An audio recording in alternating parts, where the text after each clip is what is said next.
Okay, good afternoon, everyone, and welcome to the first campus conversation of the spring 2023 semester. I would like to welcome all returning and new members to the AUC community of students, staff, and faculty. And the purpose of today's campus conversation is to give the AUC community an update on the impact of the devaluation on the university. I would like to introduce our panelists for today. We have President Ahmed Dalal, Provost Ihab Abderrahman, the CFO and AVP for Finance, Amir Habib, the Associate Provost for Enrollment and Management, Ahmed Abdelmegid, the Dean of Students, Jorgen Marcel, and we have today with us here as well the HR representative, Ms. Sara Rifat. In the interest of time, let me share with you a few points regarding today's campus conversation, and this is to allow as many questions from the attendees. We will first begin with brief updates from President Dalal and Provost Abderrahman, and will then open the floor for questions from the attendees who are either here inside the hall or are attending online with us. For attendees in the hall, please make sure you raise your hands and a mic will come to you where you are to take your question. For online attendees, please share your question through the Q&A box or raise your hand so we can give you access to speak, where you can unmute yourself and ask your questions. So let's start first with remarks from President Dalal. President Dalal, the floor is yours. Thank you, Dina. Good afternoon. This is our first campus conversation for spring 23. So I want to welcome all the new students, faculty, and staff back to campus. There are exciting things happening. Our initial plan was to talk about some of the projects that we have. There are lots of achievements by our students and faculty. There are big plans for the future. And I don't want us to lose sight of that. It is very important. As we work on solving immediate problems and figuring out ways to tackle them, we shouldn't lose sight of the great work that's going to be done. We will schedule another campus conversation to talk about these plans, about our strategic outlook for the future.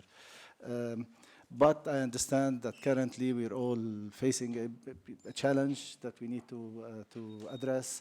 So we're dedicating this session to addressing the evaluation and its impact on all of us. It's been a month since the third wave of devaluation, since we were hit by the third wave of devaluation.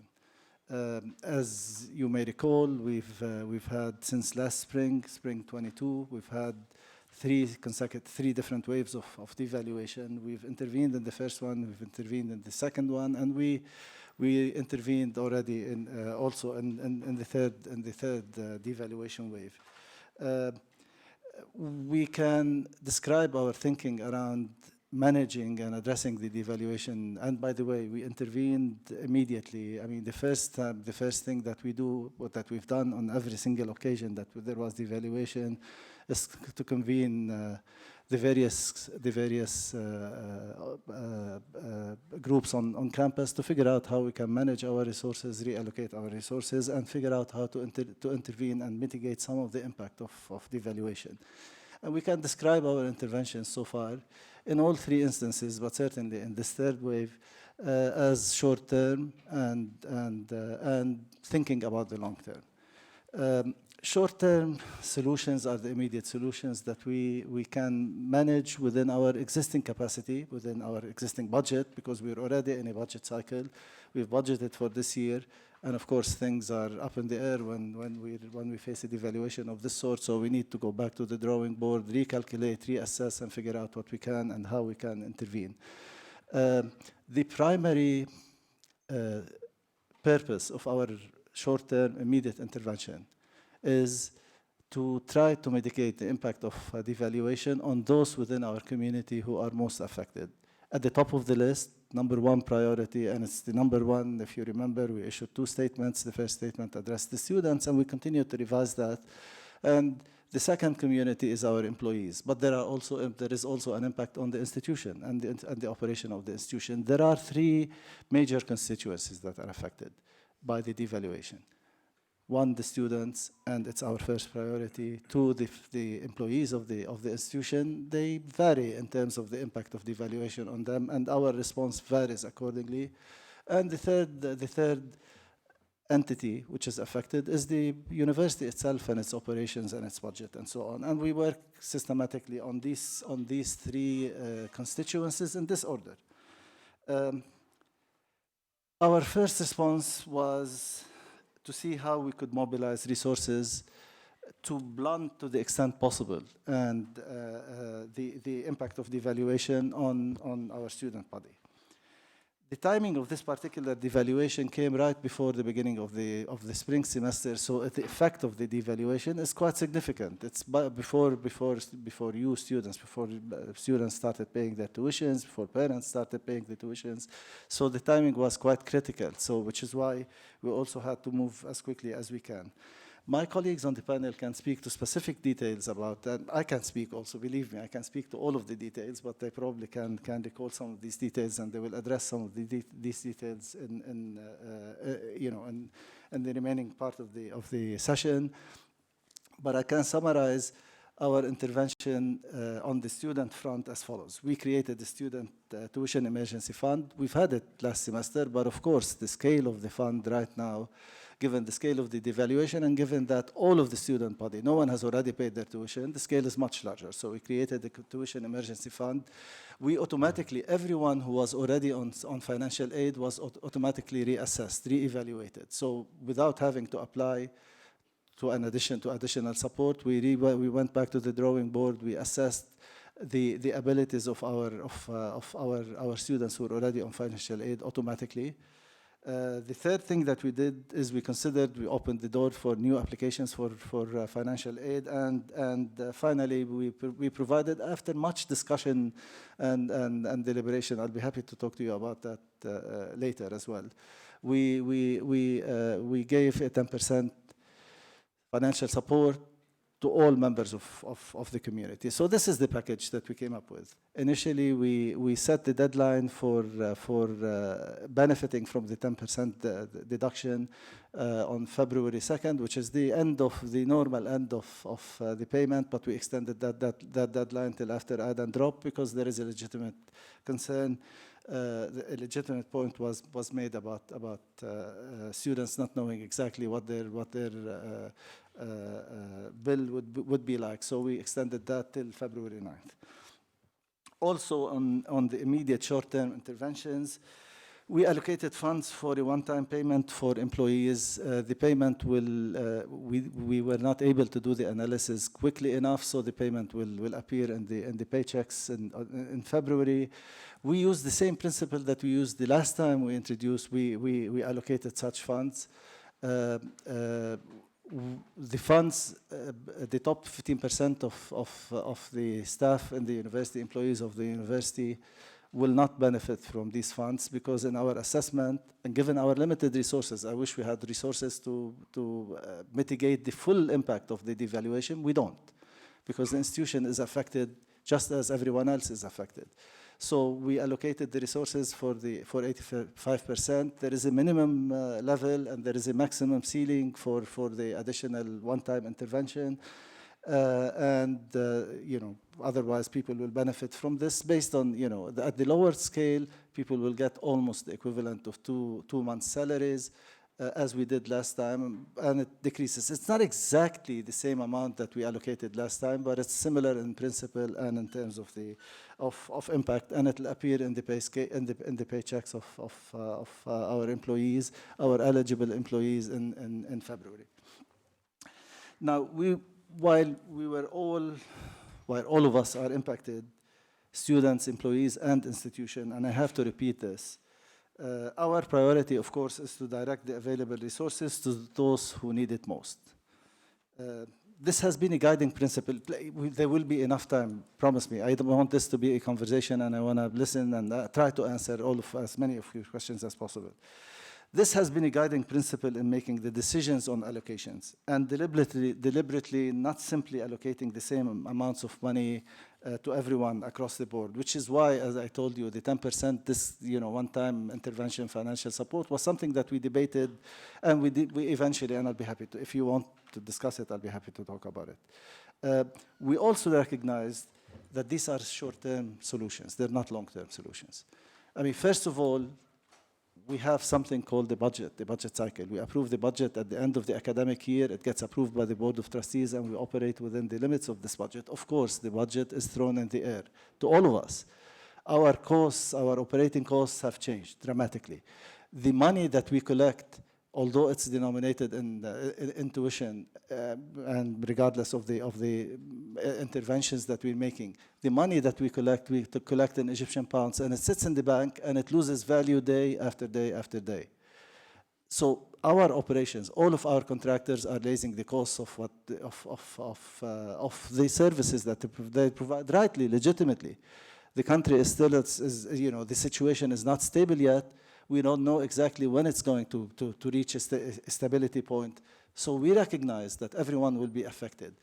And we recognize that we will not be able to completely eliminate the impact of devaluation. We cannot, and it's not something that we control. It's not in our hands. What we can do is we can think as fairly as possible of ways of intervening that will safeguard to the extent that we can, to the extent that we have the capacity within our resources that will address the concerns, the legitimate, fully legitimate concerns of our students and then of our employees and then the operations of the institution. The institution has to be sustainable. We cannot create money. We have to pay money that we have, that we could allocate from our existing resources. So we recognize that everyone is hurting. This is not an ideal situation for everyone. We are doing our best within our capacity to mobilize the resources that we can so that we could reduce the effect of this devaluation as much as we can. And it's not perfect, it's not full. Reduce it to the extent that we can on the effect of devaluation on our community. I wish we had more resources, but we have limited resources and we have to operate responsibly within the limits of the resources that we have. In addition to the impact on our community, do I have a couple of more minutes? Is it okay? I can stop now and leave it till. In addition to the impact on our community, we have to remember that this has affected, as I said, all aspects of the university's operation. It affects our obligations. It affects our vendor contracts. We have many of our expenses that are denominated, that are paid in dollars. It affects everything. It affects the full operation. And I want to remind you that this is part of the calculus as we try to devise interventions across the various constituencies. It is really a zero-sum game. In this condition, in this situation, it's a zero-sum game. When we put money in one bucket, we have to take it from another one. We don't have open-ended resources. And when we invest in one constituency, we have to take it from another constituency. And we have 3 constituencies. I'm not suggesting that we're in competition with each other. I'm suggesting that we need to be mindful. In my position, I have to be mindful of the multiple, at times, conflicting interests,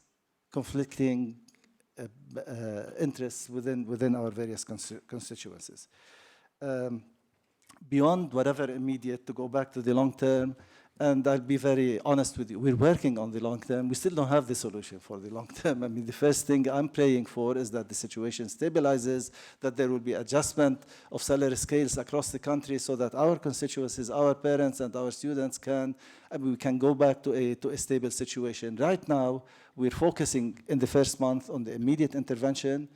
I suspect that we will be in a situation in flux for a period of time, so we need to continue to think of intermediary one-time interventions until the situation stabilizes. But we will be working, we are currently already working on the next cycle, not next budget cycle, to see how much, what we can do across these 3 constituencies for a longer term solutions. And then we're thinking of a variety of scenarios, but we're not there yet.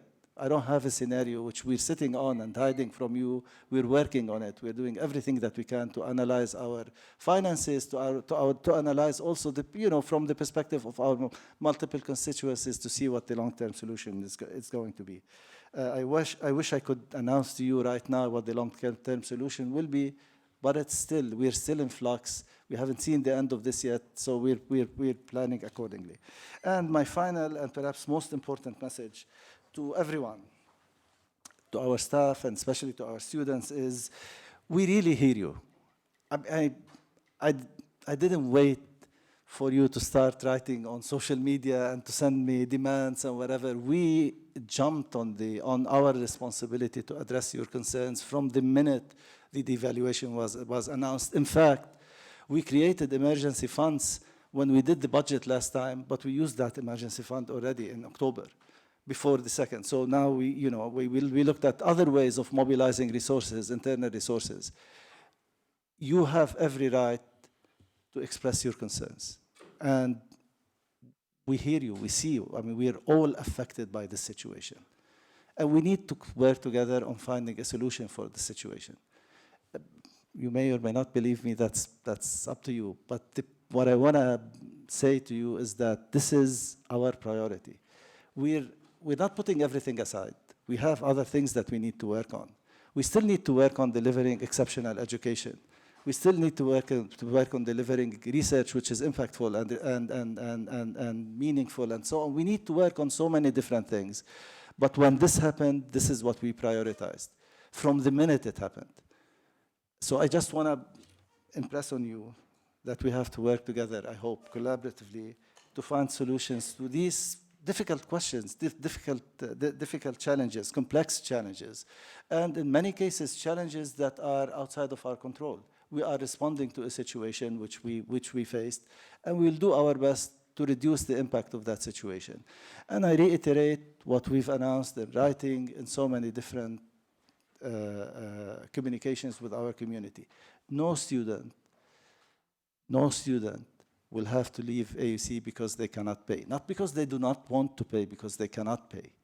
If a student genuinely cannot pay, please come talk to us. And we are committed that not a single student who doesn't have the resources, fully or partially, to pay will have to leave the university. This is our commitment. And we're working day and night on realizing it. Thank you. And I'll of course take questions, but Dina, it's yours. Thank you so much, President Dalal. We can now move to the remarks by Provost Abdurrahman. The floor is yours. Thank you, Dr. Dina. And please allow me to echo the President on what he mentioned to welcome our new faculty and our new students to AUC. Also echoing the President on the AUC commitment that no student will leave the university because of his or her inability to pay the tuition. And we all work towards one goal, which is making sure that we keep our students on campus if they do not have the ability to pay the tuition. I shared some numbers with the SU and also with some of the people who were protesting last Thursday. And I'm happy to share those numbers with the community at large. So please allow me to share a little bit of numbers that will guide us in taking the decision in the future. So currently, we have more than 3,000 students on financial support. That's almost 40% of the student body.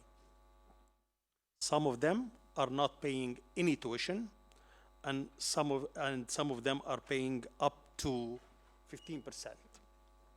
The university is supporting them by up to 15%. So the range is between 15% to almost to 100%. The average financial aid student, and Dr. Ahmed Abdel Magid will talk about that in more details. The average student, the average support that a student get from financial aid is around 40%. Let me also share with you a very important number of what is the cost per student, annual cost per student at AUC. If you look at our total budget, annual budget, and you divide that number by the total number of students on campus, just very simple calculation, that will give you the total cost per student annually, which is something in the range of $30,000+. So anyone in the university costs the university $30,000+. The student who pays the tuition without getting any support, other support from the university, pays up to around something in the range of $20,000. That's assuming that he takes 15 credits per semester. So there is, for every single student on campus, the university provide $10,000 in support. Let's keep that also in mind. Where does the money come from? We can talk about that. And why are we doing this? That's also another thing that we need to talk about it. Why are we doing it? Because that's our role. This is EUC. We're not for profit. We're here to educate. We're here to actually raise the capacity in the country at large. That's why this is how we see our role. How we do it, I'm sure that many of you know that the university has an endowment, and modest endowment, and that endowment helps us in bringing some money to help pay the tuition for, or pay the cost for our student. On top of that, our faculty and staff, they work day and night in attracting external funding. That external funding is for a specific purpose. We cannot pay the tuition from that external funding, but that external funding, the university also claim a little bit of overhead, a little bit of overhead. That helps us in running the university, that helps us in paying the cost for the student. This year, we had financial support of the range of 30 million US dollar to all of our students. After the devaluation, we increased that budget to be in the range of 45 million US dollar.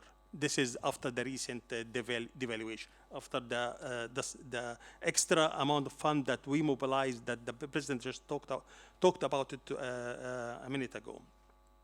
So I'm sharing those numbers so we all can think about what can be the short-term solution, what can be the long-term solution, and I'm sure that this is going to be on every meeting agenda when we meet to discuss the future of this university and also the budget for next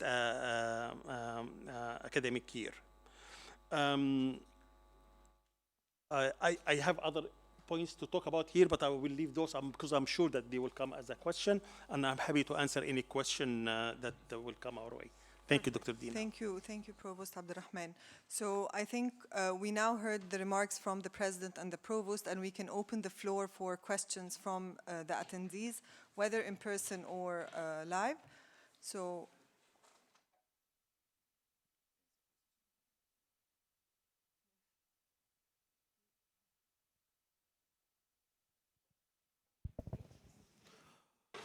So I wanted to ask I wanted to ask about the potential flexibility regarding short-term solutions, because the short-term 10% discount was limited until the end of add and drop week. Yet many people end up on deferred payments simply because they cannot get the full amount straight away. As a result, those on deferred payments tend to be some of the most vulnerable groups in the AUC, yet they're excluded from the 10% discount. So that was something that was on my mind that I wanted to ask about.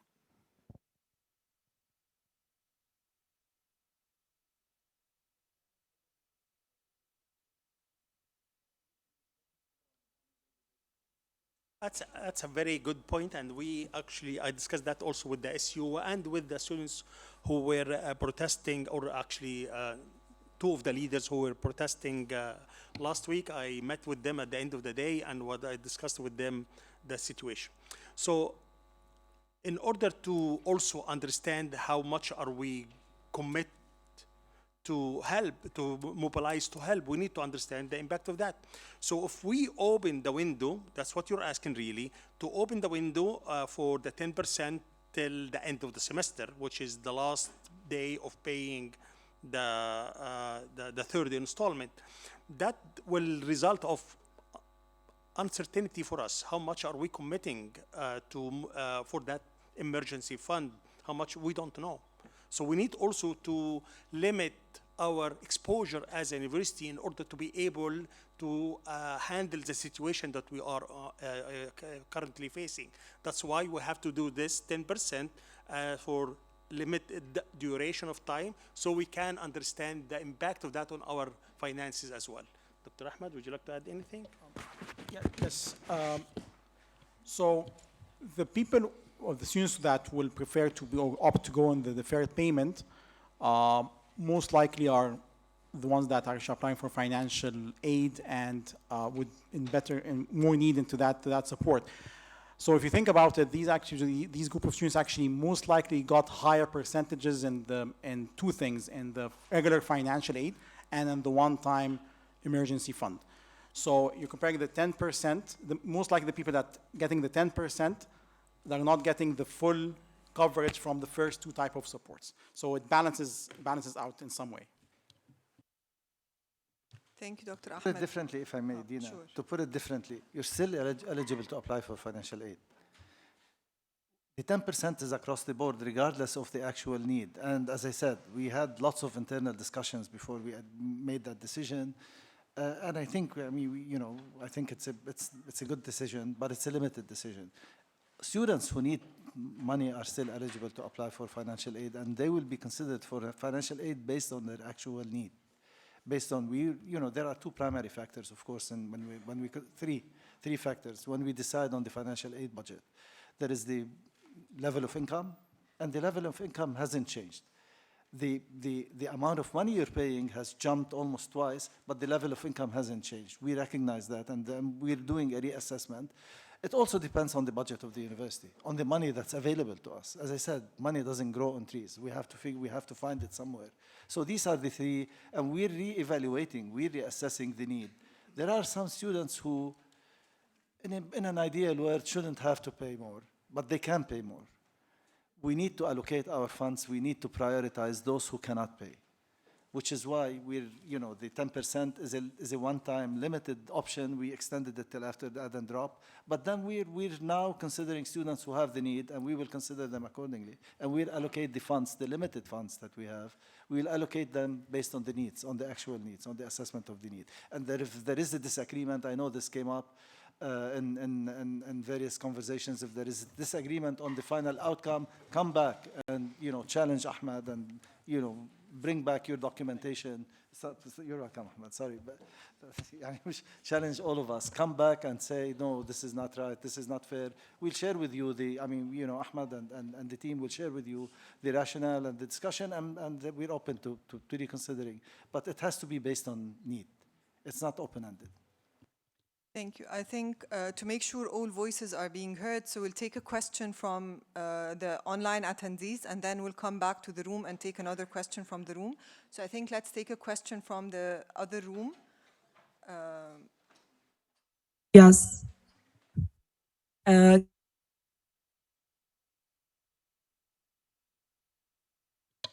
We can't hear you, so if you may please repeat your question.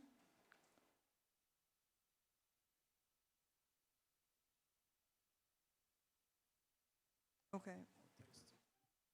So, okay, let's move to this room again until we maybe have this fixed. So there's a question here.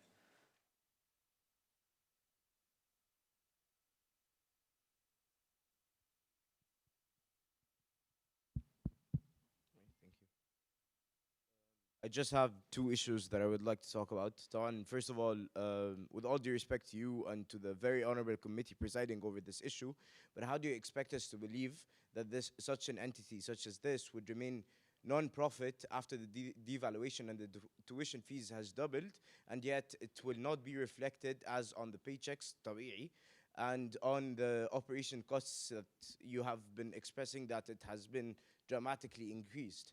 So how do you expect us to believe that at the end of the day, this organization remains non-profit? It absolutely makes no sense, even with the numbers. Thank you. I mean, first of all, the definition of a non-profit organization is that if there is surplus in the budget, and believe me, that's what we're using now to put back, to invest back in our community. If there is surplus, it doesn't go to the pockets of someone who owns the institution. It remains within the institution and it's reinvested in academics. So this is the first definition. By law, we go to prison if we take the surplus, divide it. The trustees are not paid trustees. The trustees are volunteers. If anything, they pay. The expectation is the majority of our trustees contribute to the endowment and to the various causes in the university. This is the definition. Let me go back. Let me address your immediate question. We have a significant portion of our expenses in dollars.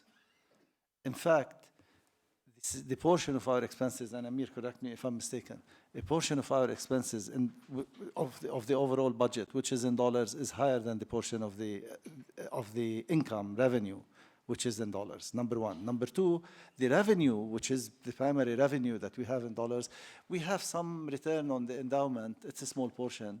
It's what the provost talked about. But the primary, of course, source of revenue is tuition in this private institution. That revenue, it is denominated in dollar, but we have no right legally to ask you to pay it in dollar. It's your right to choose. And of course, the vast majority of our parents are making their income in Egyptian pounds, and they pay at the current rate of the dollars. So we have expenses in dollars, and we have revenue in dollar, but the revenue, which is denominated in dollars, the bulk of that comes to us in Egyptian pounds, and it sits even for a week or two. It sits in the bank and it loses value. We actually lost half of the value, the purchasing power of the money, the cash flow that we have in Egyptian pounds. Again, specific figures, Amir can help, or other colleagues can help with that. So, yes, how do I expect you to believe me? I think ultimately it's not a matter of personal trust, it's a matter of actions. We faced since last spring 3 devaluations, and in each case we intervened. We increased the financial aid budget. We provided support to our staff who are paid in Egyptian pounds, who were shouldering the impact of this devaluation significantly. At the beginning of the budget cycle, it was in the form of additional full-time, permanent increase, not a bonus, not a one-time. Within the middle of the budget cycle, because we don't have, as of yet, a new budget for the next year, what we intervened, and the intervention was meaningful, we intervened twice already in October and now, to provide our staff with money that to enable them to shoulder the impact of this situation. We are allocating significant amounts of money. At the end of the day, the figures that we share with you, something in the order of $45 million, and it's in the average, it's in the range, because the actual figures are not out yet. But this is the money that we're allocating. This is money that we report on. This is money that we're accountable for. This is money. These are figures that are audited. We don't play with. We go to prison if we're messing around. So there are actions to look at, and within 1 year. Believe me, I didn't know that I'm coming to AEC. I mean, I came full of excitement, and I still am excited about AEC. I'm excited about AEC because of you and because of the faculty. We have amazing work that we're doing here at AEC. I'm still excited, but I didn't expect that I will have to deal with 3 consecutive devaluations. And even then, it is my responsibility to find a reasonable way of addressing these. So how do you trust me? I don't know. I hope you trust me, but if you don't believe in me personally, look at the actions. The general non-confidential financial statement is publicized. It is public. And you circulated No, the specifics are, I cannot share information about your financial condition with the rest of the community. There is confidential information. There is part of it, and it's meaningful.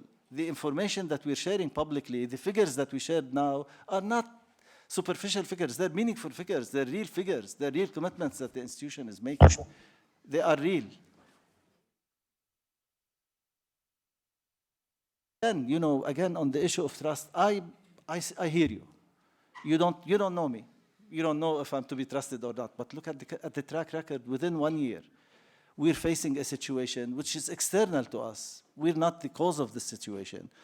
This is an expensive university, yes.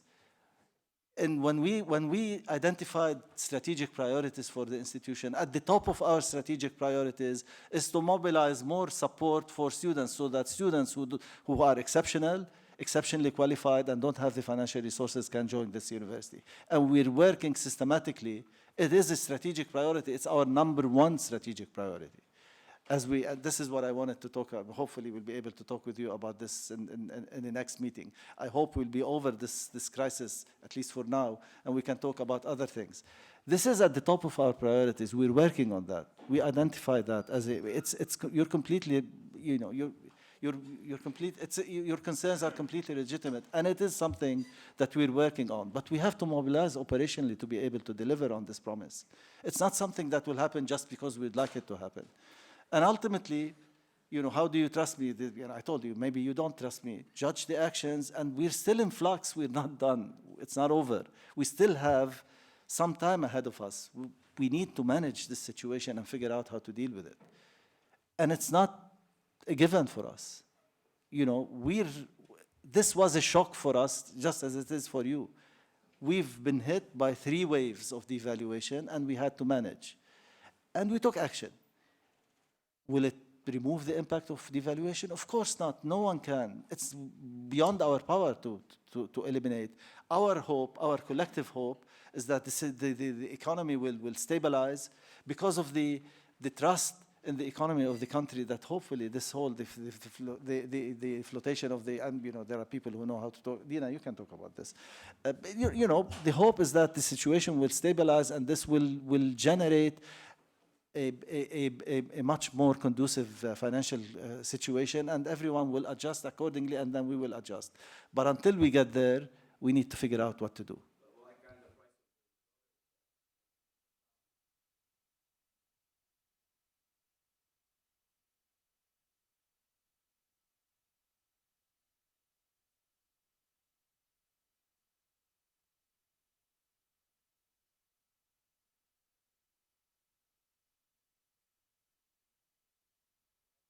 So definitely we understand the frustration, and we understand the impact of the devaluation on everyone in the country. And we're not really underestimating what happened at all. Why can't we, that's what my friend here is saying, our student, you're a student, right? Saying that why can't we fix the exchange rate? EUC fixes the exchange rate. Simply fixing the exchange rate means that we are reducing our revenue. If you reduce your revenue and you keep the same cost, same expenses, then there is something wrong. You cannot do this. You have to balance between your revenue and your expenses. So if you reduce your revenue, then you have to reduce your expenses, and reduction of the expenses, that will impact every single student on the university, because reduction of the expenses may come from faculty lines, come from staff lines, come from the operation of the university. That will definitely affect everyone also in the university. So why can't we do like other universities? The cost structure of other universities is not the same as the cost structure of EUC. Let me give you an example, and I'm not going to mention the name of the other university. The current faculty to student ratio at EUC is 1 to 10. That's a fact. You can check it online in the fact book. University X that fixes the exchange rate, the faculty to student ratio is 1 to 100. Visit other universities' website in Egypt. Try to find out who are the faculty who teach there. You will not find that information. Visit our website. Visit the website and try to find who are the faculty who teach at this institution. You will find all of them there, all of them. Go beyond that. Check their credentials. Look, where did we bring those faculty from? We bring faculty from top universities in the US and Europe, everywhere. And deans are here in the room. They work day and night to recruit the best faculty and bring them back to Egypt, either Egyptian or international, in order to make sure that we provide you the best education that we can provide. So I hope that I answered your question. Why can't we fix the exchange rate? Let's take a question here, please.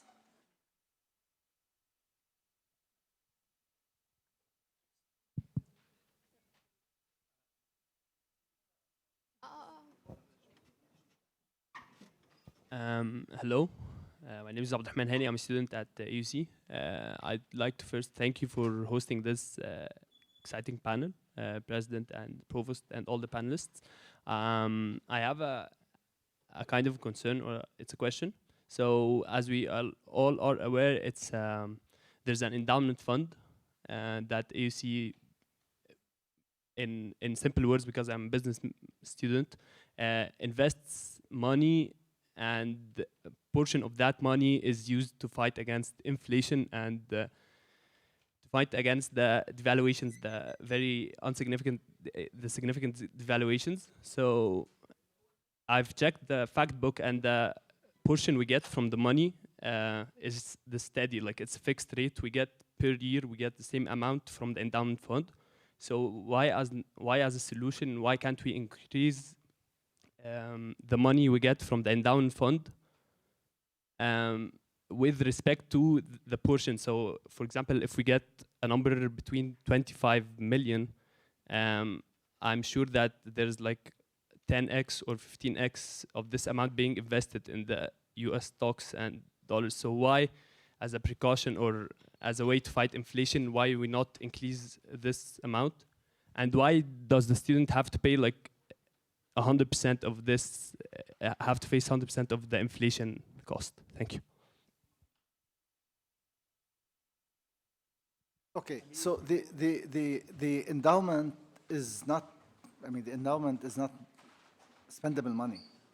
And there are two types of endowment. There are open endowments that provide financial security for the institution, and there are earmarked endowments which you can only use as designated by the person who pays for the endowment. So we have, for example, multiple, and this is always a priority, we have multiple financial aid endowments that pay year after year for financial aid for students and so on, and for other purposes. It's up to the person, and there are open endowments. I don't know the exact distribution. So this is first of all the way. The return on endowment that we use, as the provost mentioned, the cost of education, the tuition revenue that we collect pays 60% of cost of education, and the rest comes from other resources, including the return on endowment. The return on endowment, as per best practices all over the world, you calculate the average over how many years, Amir? You calculate the average performance of the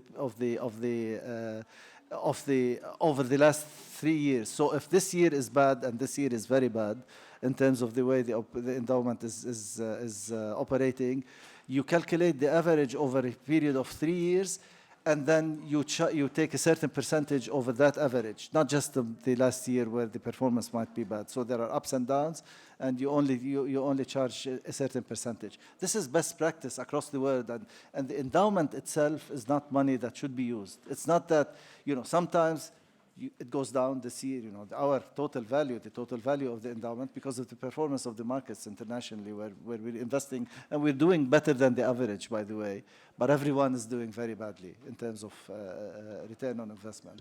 You calculate the average over 3 years, and you charge a certain amount. Some years, the endowment makes more, and other years it makes less, so to keep it balanced so that you don't lose. This is based on best practices in the field. But it's not that the endowment is there, and we have a difficult year, we go and then take the money from the endowment and in fact reduce increase the risk for the institution. You want to add, Ihab? Yes, I want to add two things. Our goal, the goal of any university is not to shrink its endowment. It's actually to increase its endowment. So any university, in order to sustain its operation, and also to make sure that it has the ability to support future students as well, then it needs to grow its endowment more and more. So that's why we have to balance how much we draw from the endowment every year, in order to ensure that also we're managing the endowment itself. So if you're suggesting, I did not hear you saying that, but if you are suggesting, or someone is saying, why can't we draw a big portion of the endowment now in order to help mitigate the situation? This is going to be a really wrong decision of the university, because that's going to affect the university ability to attract future students who are excellent, and we want them to be at AUC and cannot afford to pay the tuition for AUC. We need to go to the other room again, please. Probably it's fixed now there. Yes, can you hear me? To give them the chance, then we had technical issues. Yes, we can hear you now. Okay, so actually, I'm very curious to know why is AUC so expensive if you claim to have very high services, which I believe was true, but I believe that the value of money that we're currently paying for the tuition is falling rapidly. We can see this in many things, like the courses we're taking, the number of professors are decreasing, and also the quality of education we're receiving is not the best. Also, please let me add that the declaration and the registration process is very, very traumatic for most of the students. And I know that many people agree with me right now. And also, if we're paying almost £1 million per year, I would like to know, how is this evaluated? How is our education evaluated? And how is the money we're paying evaluated? Or is it only based on the rate of the US dollar per day? And I'll also please like to ask, why is the quality of education falling so rapidly, as many of the students can actually confirm, while we're paying more than the double per year, per semester, and actually per month. Last semester, I'm currently a senior. Last semester, I paid double for the third installment that I paid for the first installment. Would please like to know that.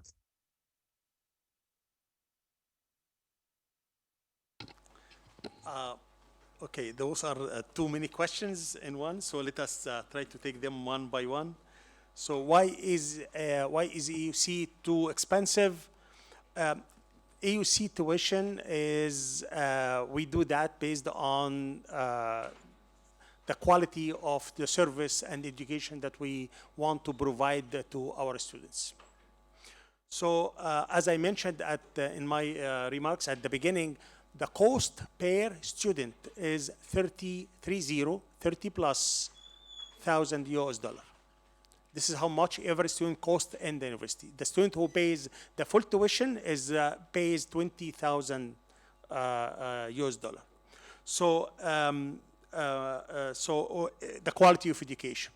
I'm not sure how can we define the quality of education, and that question we have been asking ourselves over the last many years. Is Aziza Lozi in the room? Yeah.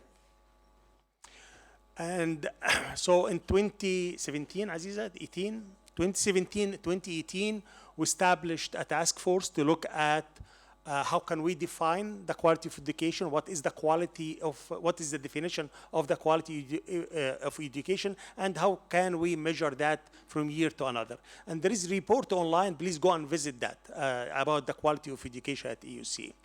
So quality of education is defined by the quality of the courses that you're taking, the quality of instruction, the quality of your faculty, the quality of research of the institution, and also, as I hear from our students in the other room, the quality of service that we provide, registration and declaration. I'm sure that you agree with me that we cannot, we have to limit the declaration, number of students declare in a specific major in order to control the growth of that major. You don't want AUC to grow in a specific major and leave the other majors without any enrollment at all. That's why we have to determine where our students should go. For example, we know for a fact, is Dr. Basil in the room? He was in the room earlier. Architecture engineering, I get that same question every year. Why can't I declare an architecture engineering as an architecture engineering student? The capacity of our faculty and our support that we can give into architecture engineering say that we can, Dean Lutfi, correct me if I'm wrong, we can adjust, we can accept every year around 20 students, 60 students in the major. If I want to increase that number, that means that I have to put more investment in architecture engineering, and I have, since the cost has to stay fixed, I have to take that cost and put it somewhere else. Maybe I will take it from finance. I'm not going to do that. I'm just giving an example, guys. I'm taking it from finance and put it into architecture engineering, and we will grow architecture engineering until we get like 500, 600 students every year declared. We cannot do this. we have to balance how we distribute our resources also on our programs. Registration, it's a fact in any university. At the time of the registration, I will try to register for class A. It's taught by X faculty because he is an excellent teacher, and class B faculty is not as excellent as the other faculty. Of course, there is competition over faculty, there is competition of classes, but at the end of the day, if you have a registration problem, reach out to your advisor, reach out to the advisor, and I already shared what is the name of the unit. For the undeclared, the academic advising center, and they will be able to register you either in that class or an alternative. They will find an alternative to you, for you. So this is also things that we need to do. Quality of education, again, it's an always thing that we work on it every day and night. We here to always and to continue improve the quality of education at EUC. So is there an end line for this? The answer is no. There is no end line for the enhancement of the quality of education. Ahmad, do you like that thing? I think we need to take another question from that room again. Hello. يعني I've been waiting for too long. Okay.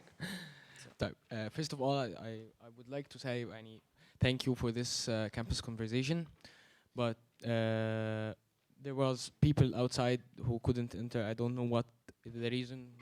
There is too much empty places here, and the majority of this room is doctors or respected doctors and faculty.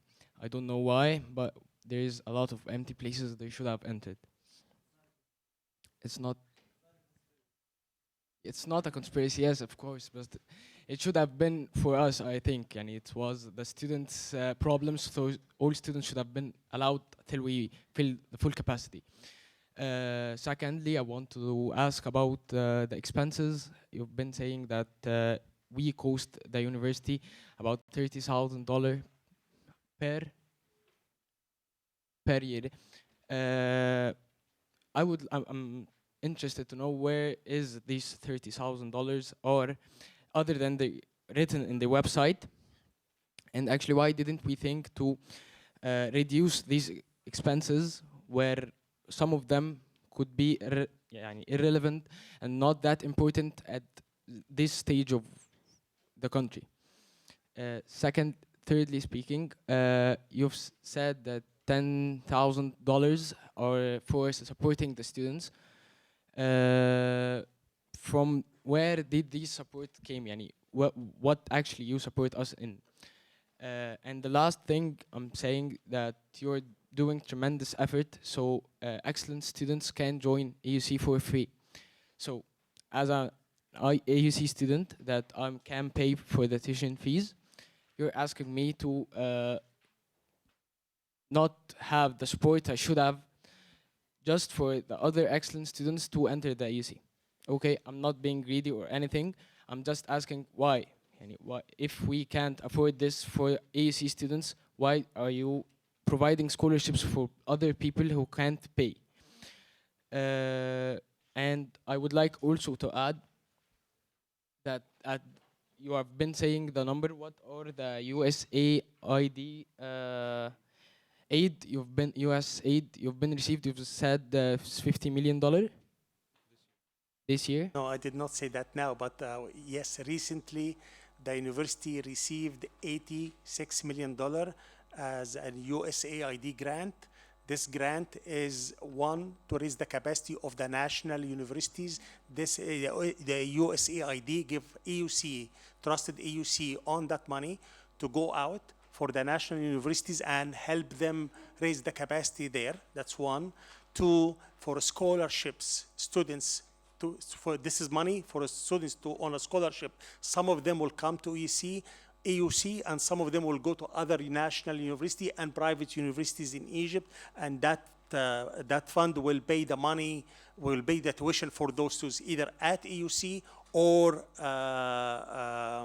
for the students who will join other universities. So the $86 million fund is for a specific purpose. I cannot use the money and pay the tuition for the existing student. Thank you, Aziza. Thank you very much. And the About- $86 million is not given as a chunk for AUC to spend it now. It's a 10 years grant. So this is money to cover activities to enhance the capacity in national universities over 10 years. So it's not 86 now, spend it and pay the tuition for the existing students in the university. It's not for that. Talking about the expenses, what expenses actually the AUC is paying in dollars that has increased during this devaluation? As I know, or maybe correct me if I'm wrong, most of the expenses of the AUC are paid in Egyptian pounds. So some of the expenses of the doctors and things who are paid in dollars, so we are suffering from paying high dollar rate, and they are paid in dollars. So no, our suffer is your profit for the doctors. I think, let me actually correct a few misconceptions here. Most of, as the president mentioned a minute ago, most of the expenses of the university are in dollars. The mic you hold in your hand, how do we pay for this? Egyptian pounds. No, you're wrong. Totally wrong. We pay for this in US dollar, even if we buy it from the Egyptian market. That vendor in the Egyptian market goes out and import that from somewhere in US dollar. And he asks us to pay that cost plus his profit, plus the taxes on it, plus the customs on it. So actually it's costly. This is in US dollar. They're not in Egyptian pound. That's when we mean that most of the expenses of the university is in US dollar. That we mean that. We mean the supplies and the service that we import from outside. This is in US dollar. Reduction of the cost, definitely. I emailed my colleagues, deans, and asked them a couple of weeks ago that we should actually optimize the use of our resources. This is the time to be extra cautious on how we spend our money. So I agree with you. We have to continue look at reduction, or not reduction, but optimizing the use of our resources. Because reduction is not a goal, but optimizing the use of resources in order without sacrificing the quality of the service to our faculty and our students. Because you want our faculty to come here and produce research and teach better so we can actually enhance the quality of our education. And we want also to provide the best service to our students. I cannot reduce the cost and affect those two group of people on campus. You mentioned also, and I'm happy to have a discussion with you guys after the meeting. If you want to join me in my office, I'm happy. If I know that you're talking to each other, I know. So let us meet after hours in my office, and I'm happy to have that discussion with you. You also mentioned where does the money, I mentioned that the cost per student is $30,000. You asked me where does the difference come from. As I mentioned, we have a modest endowment that we manage that brings some money, as mentioned before, that helps us in the operation of the university, that helps pays for the cost for students. We have overhead that we charge from our grants, it's a very small amount that helps us also paid for the cost for the student, and we have donation from donors. The president and vice president Richard just arrived last night or from a trip abroad. They were fundraising for this university in order to help us pay the cost for our students. That's where the money come from. So I hope I answered your question, and I'm happy to engage with you in a longer discussion later today. Please come to my office, and I'm happy to give you more details or answer all questions that I did not answer them now. I think there are going to be lots of future conversations to make sure we're addressing a lot of the questions. We received a lot of questions about the staff and about the faculty, but unfortunately time did not allow us to answer or address all the questions. We'll take one final question from the other room because they did not get much chance to participate due to the technical issues. So we'll get one last question from the other room and then we'll continue the discussion in future conversations. Thank you, Dr. Dalal, Dr. Ihab. Thank you so much for giving us this opportunity to engage. We do appreciate your time and outreach efforts. I just have one question for Dr. Dalal. Dr. Dalal, you said budgets have to be sustainable. How should household budgets be sustainable? And how much do you think a parent should be earning to be able to pay 600,000 Egyptian pounds? So does this go against the notion of meritocracy in education? So we have the USID grant for underprivileged students, and then we have the very high earners. What about the people in the middle? Thank you so much. So the answer is twofold. On the short term, we're trying to assess the impact on our current students and intervene so that we could help, not remove the impact of devaluation, which again, we're not responsible for it. We're trying to figure out ways to intervene to help our students sustain themselves in the interim. The long-term solution, and I don't know how long that will take. It might take a few months, it might take a year and a half. But everyone's hope for Egypt is that the current devaluation and the flotation of the currency will inspire trust in investment, that there will be more investment in the economy of the country, that the whole economy will adjust. There will be adjustments of salary scales across and when that happens, then we will go back to the drawing board and see where we stand. But the hope for Egypt is that the current situation will eventually result. There are different people who have different assessments and so on, but this is the final way exit out of this crisis is not in my hand. It's a structural situation, and we're all hoping that we'll get to a point where the economy will adjust. We're not the first country that sees devaluation, and people eventually, the whole economy adjusts to the new devaluation setup. So this is the longer term, and we're in the process of doing our analysis to see how, and looking at multiple scenarios to see how we'll adjust to that. In the short term, we're scrutinizing our resources to see how much of these resources we have available to us so that we could invest back and help our community as a whole, depending on the need of these members of the community. Some will have more need than others, and we have to calibrate our intervention. But this is exactly what we're trying to do. And again, to the question that was raised earlier, we haven't done it once. We've done it in the course of 1 year since last spring 3 times. Already, we've done it 3 times. And we are committed to doing it, to continue to do this. It is our responsibility. It's our responsibility to our community, which is a responsibility that we take very seriously. We do what we can. What we can will not erase the impact. It will hopefully mitigate the impact. And it has to be calibrated. And to the question that was raised a bit earlier, it has to be calibrated depending on need. We cannot solve the problem for everyone. I am truly thankful for those. By the way, we had families who wrote back, not to me, to the provost, and they said, why are you giving us 10%? We don't need the 10%. We're fine. There are families who said that. There are families who are capable of paying. Again, this is not a long-term solution. The long-term solution is something that we need to chart, to analyze, and figure out how to address in the future.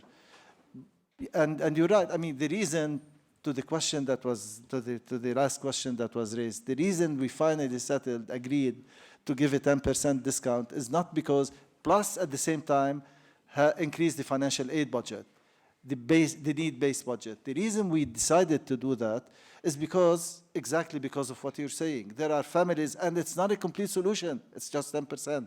But because even families who can afford didn't make the plans accordingly.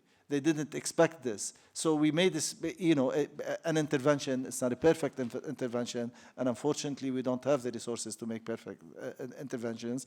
But we made an intervention taking into consideration that families who can afford to pay are still in a situation, they were faced with a situation they didn't prepare for, and we wanted to make some input on that front.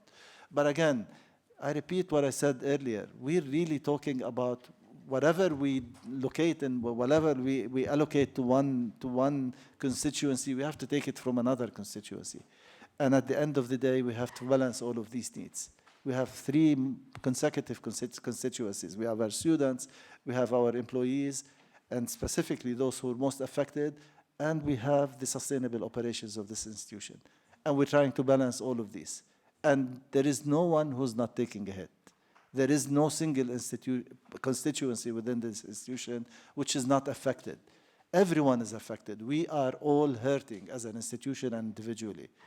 So we're trying to come up with solutions that will balance these, will mitigate as much as we can the impact on these multiple constituencies. I'm happy to take more questions. I can stay a little more if Okay, so I think we can take a couple more questions. We have a question at the back and then you.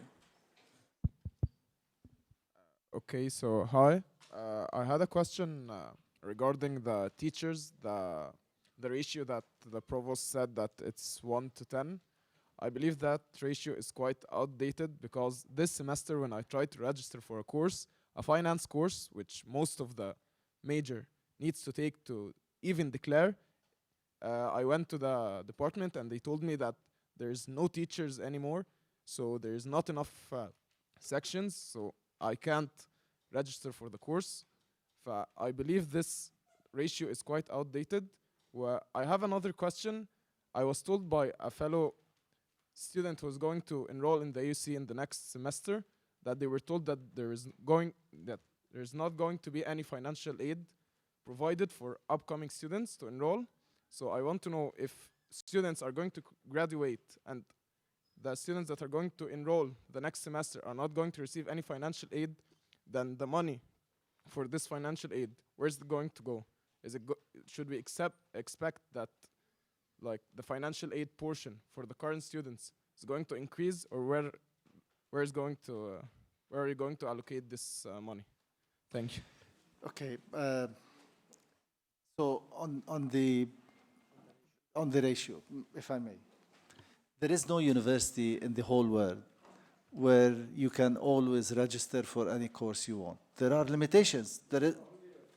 طول بالك علي. There is no university, and I've been around many of these universities, and some of the richest universities. No one can afford to have as many sections as the demand is. Now, I will, and if we don't do it, we need to work on it, and this is addressed. If you're graduating, and if this is a prerequisite for your major, then we have to give you priority in terms of enrollment and whatever. So we need to balance that. We need to prioritize students who are graduating, for whom this course is a prerequisite for graduation. We cannot say, no, extend your stay at AUC because we don't have an opening. We need to give priority to you. We need to work systematically on that. But there is no university where you just enroll in any course you want because there are limitations. Every university in the world is like that. Now, the overall ratio that the provost talked about is the overall ratio across the board. There are some schools and some departments that have high, or some individual courses, depending on the demand of the course, for the course, that have more enrollment than other courses. As you know, there are courses that have 20-some students, or maybe 30. What is the? I mean, it depends on the ceiling. It depends on the. So the cap is 30, but it depends on the course as well. But there are courses that also, there are seminars, there are advanced courses that have far less enrollment. The overall number of students to faculty, that's how we calculate it. And again, it's a standard way of calculation. We're not really fudging figures here. The overall ratio of faculty to students, the provost tells me is, and we can do the calculation. We know the number of faculty. We know the number of FTEs, not just body count, not just adjuncts, but we know the actual number of full-time faculty, and we know the number of students, and we just do the math. So this figure is a right figure. It doesn't mean that every course you want to take will always be available, because this is how it works. This said, we have to give priority. We have to prioritize students who are graduating and so on. On the second, okay. Let's have Ahmed answer your second question, and then I'll be happy. I'll be here. I'll be happy. So financial aid is continuing with the current students as is, with interventions, as the President Dalal mentioned, to adjust it more with the current situation. But for the next tier, the next cohort, we are switching from financial aid to what we call excellence-based scholarships. It does have two components. It has some form of excellence and not just academic. If you go to the website, you'll find there are 6 different categories of this excellence program, and it has a built-in financial need component. Okay, so it's not just purely on excellence or not purely based on need. It's a mix of both. So to the short answer to your question, where is the money going to? Is being reinvested in that type of new program. So it's repackaging the financial aid, or now it's more of financial support to attract high quality students. Does that answer your question? And to put it simply, it's a mix of financial aid and excellence. We will take both very seriously in the evaluation of the amount of money that we will allocate. As I was told, the number of people that are going to receive this scholarship doesn't even match the number of people that are graduating and like had financial aid. So there's still going to be an extra amount of money that, like, I want to know if we should be expecting that the financial aid for current students are going to increase. No. Actually, even with the new model, there will be a set aside an emergency fund for people who actually would need. But for you as a current student, that will not be affected. We're not taking from you to this program. There's something else. So you will not be affected. I don't mean a decrease, like if there's students that are going to receive the scholarship are less than the number of graduating students who already have financial aid, then there's still an amount of money that is not going to be allocated in scholarships and is not going to be allocated in financial aid. So where is it going to be allocated? You mean there will be a surplus for the current students? We're still working on the exact math of this. Let me just clarify. We will apply the new scholarship system, which has 2 components, as the president mentioned, excellence and need, starting next fall. So I'm not sure where did you get your number from if we did not apply it yet. We did not apply it yet, so we really don't know. So now there are students who are graduating on financial aid. Let me finish. There are students who are graduating on financial aid. Once they graduate, we save that money. We'll take that money, put it in the new scholarship system. So we will distribute it on the students who come to EUC who are in need and excellent. We are not reducing the financial aid budget. If anything, we will increase the financial aid budget. We will apply it more smartly. In other words, I'll give you just a quick example now because, this is not the place. One of the problems that we had previously is that we cannot verify financial figures. Everyone says, I need money. And some people who say they need the money actually don't need the money. And we didn't have a system, an accurate system, because there is no tax of information, there is no IRS, where you could actually assess the income of the family. We're relying, now we have a much smarter way of assessing the actual need. We're trying to mitigate, to deal with that, to assess the actual need and to allocate accordingly, based on a combination of financial need, a number of factors, but the 2 primary factors are excellence and financial need. And we're not going to reduce the financial aid budget. We're going to allocate this money more systematically and more meaningfully and hopefully give it to people who need it more. This is the intention. And again, we will, it's a newer system. We all agree that it's a better system. We've done multiple scenarios or multiple models, and we will calibrate. We'll also test it.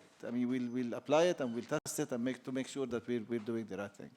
But the budget will not decrease. If anything, it will increase. We have a final question here.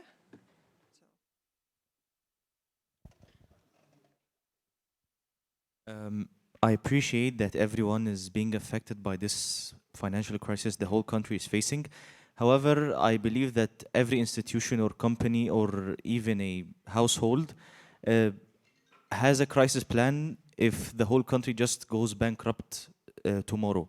So given that the university must have some form of plan in case of crisis, like pre-prepared plan, what happens to people who are not on financial aid but are now struggling to pay tuition fees?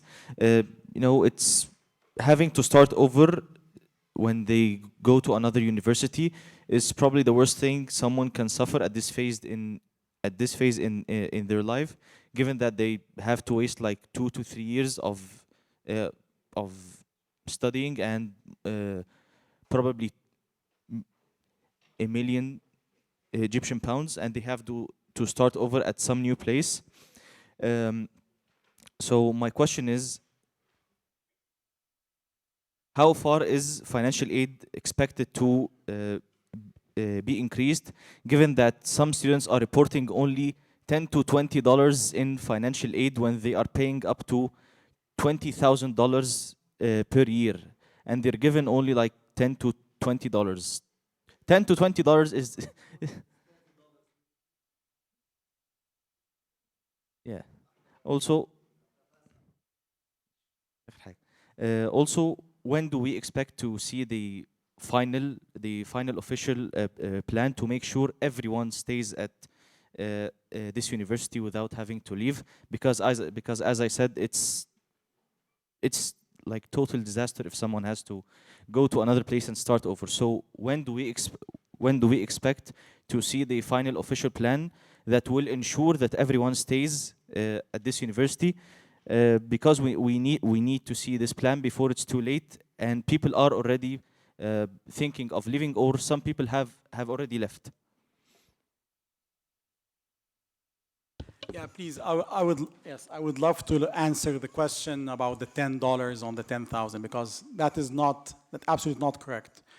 So you are referring to a number which is, to be more accurate, I think it was $28. Okay, so that's a higher than, but that was last semester. Last semester, when we had the one-time intervention, we applied that to the outstanding balance, pretty much the third installment. So some people had very low balances, a very low balance, and so their exposure for the exchange rate at that point in time was the 19.7 versus the 24 was very limited. Okay, so that was one factor, the balance, and also the income bracket that you fell in. So that person that got the $28 or $30 had a very low balance that they felt that they're unable to pay for, or that exposure is high. So we intervene. So it's relative. But at the same time, some people got up to $1,000. Okay, depending again on the balance and also on their financial need. So it's not that the $10, $20, or $30 is not on the 10,000, but on the outstanding balance. So that picture has to be described in full to have that more accurate depiction of what exactly that intervention meant. So low balance and high income, so you get a low amount of money.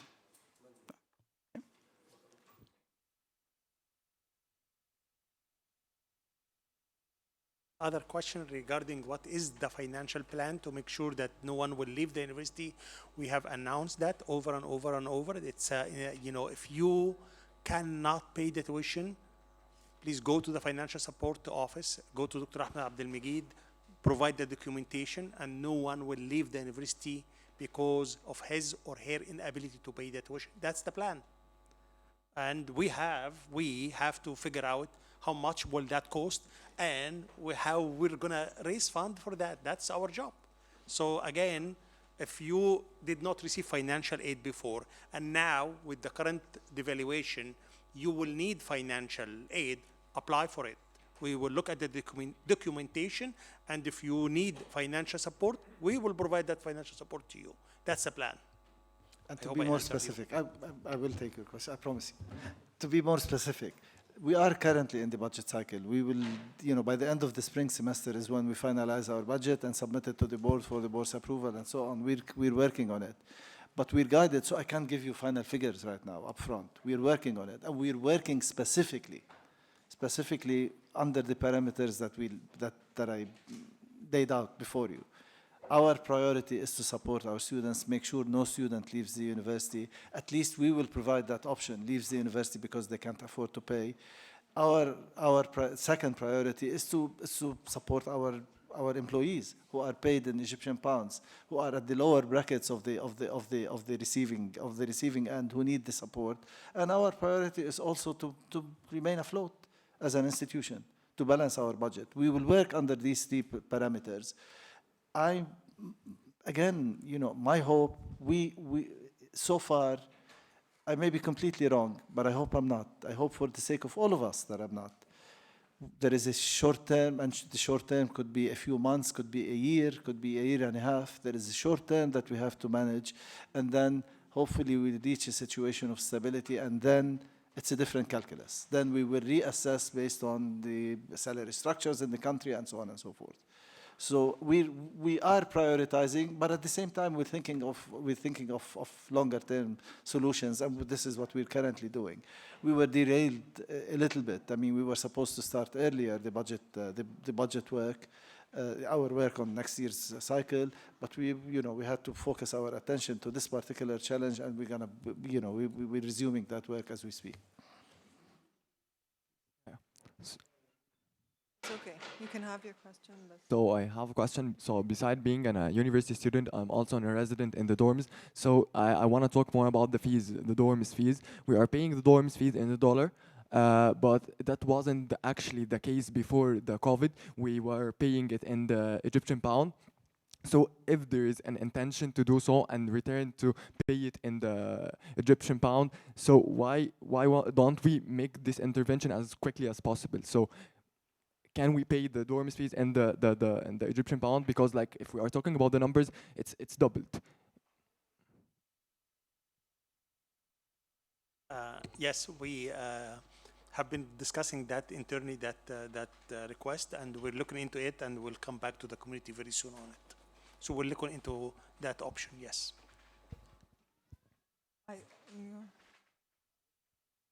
It's okay, but you have to.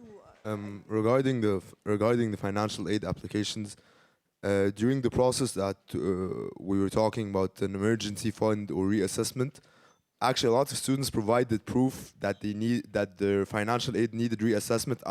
Actually, I was one of these students, and I didn't receive anything. Actually, the financial aid office's reply to my email was very blunt, was disrespectful and unprofessional. And I can read you out an email right now from a student who sent an email to the financial aid office stating that he needs an increase in his percentage and that he won't be able to pay them. The financial aid office replied by telling him, "We're sorry, we can't help you out anymore." So how is this being understanding? How is this helpful to the students? How is this actually trying to help out the student body in a time of crisis, in a time where actually a lot of parents are suffering? And I provide new HR letters, which are the basic documents for financial aid, which showed proof that my parents' salary actually decreased by 20% over the past 2 years, and I still received the same percentage. Yeah, and a lot of students actually wanted to reapply, but they had the fear of actually being rejected or receiving a much lower percentage that they had. So how will the financial aid office be willing to communicate these issues, and how will they solve the issues over the coming next year?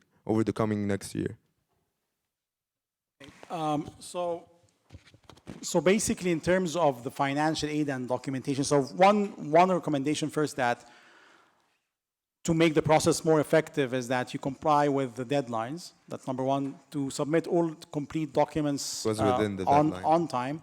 Within the deadline and on time. Okay. That undergoes certain analysis that we do. My office is always open. I've been meeting with students, and students come back if they have any issues with their financial aid. They come and talk to the financial aid. They come and talk to me. They come and talk to the provost, and we try to resolve that as efficiently as possible. So if you have a problem, as a student with financial aid, please come see me. We have been seeing many students. You can imagine the number of emails and queries that we get, and we're gladly doing so. We should respond in a timely manner.